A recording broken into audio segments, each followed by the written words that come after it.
Today we are going to be reading Where the Wild Things Are, and the story and pictures are by Maurice Sendak, which means she is both the author, she wrote the words, and the illustrator, she drew the pictures.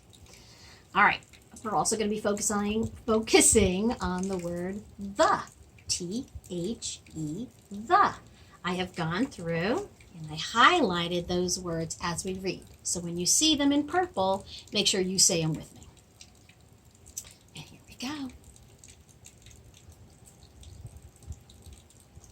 The title page, Where the Wild Things Are. Story and Pictures by Maurice Sendak. Remember, story, the writing, the words, pictures, illustrator. Author, illustrator.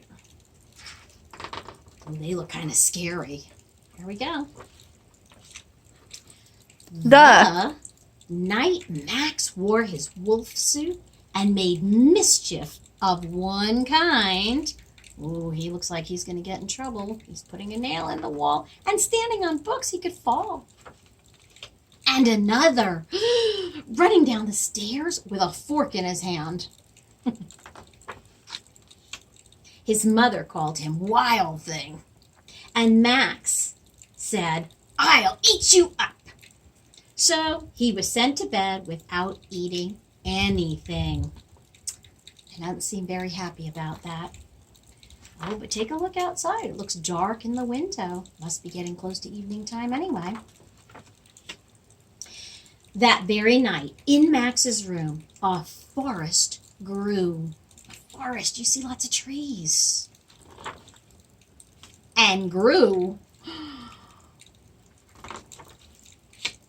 And grew until his ceiling hung with vines. And the walls became the world all around him. And an ocean tumbled by with a private boat for Max. And he sailed off through night and day.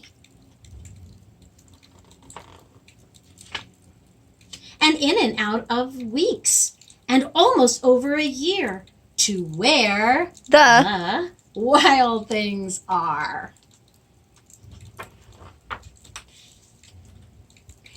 And when he came to the place where the wild things are, they roared their terrible roars and gnashed their terrible teeth and rolled their terrible eyes and showed their terrible claws. Take a look at Max. Look at the picture. He doesn't look very frightened now, does he? He must be brave. Well, let's see what happens. Till Max said, "Be still," and tamed them with the magic trick of staring into all their yellow eyes without blinking once. And they were frightened and called him the most wild thing of all. And made him king of all the wild things. And now, cried Max, let the wild rumpus start. And so a rumpus, what do you think it might be based on these pictures? You see all the monsters jumping all around, and Max, and they're swinging from the trees. Think about that vocabulary, rumpus, and use your pictures. What does it mean? Oh, here they go. He's even getting a ride. Another thing you can do looking at these monsters, what animals do they represent? Can you figure that out? Now stop, Max said, and sent the wild things off to bed without their supper. And Max, the king of all wild things, was lonely and wanted to be where someone loved him best of all.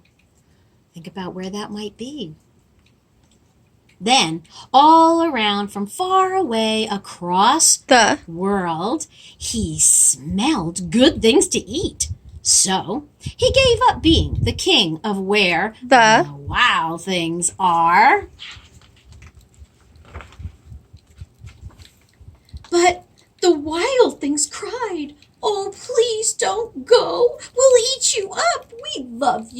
go?" And Max said, "No." The wild things roared their terrible roars and gnashed their terrible teeth and rolled their terrible eyes and showed their terrible claws. But Max stepped onto his private boat and waved goodbye and sailed back over a year and in and out of weeks and through a day and into the night of his very own room, where he found his supper waiting for him. And it was still hot. That's the end of the story. So if it was still hot, was this a real story or was it fantasy? And if you get in trouble, what kind of things do you imagine when you're sent to your room?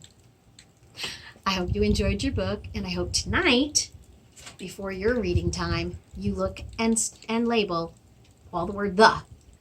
Have a great day.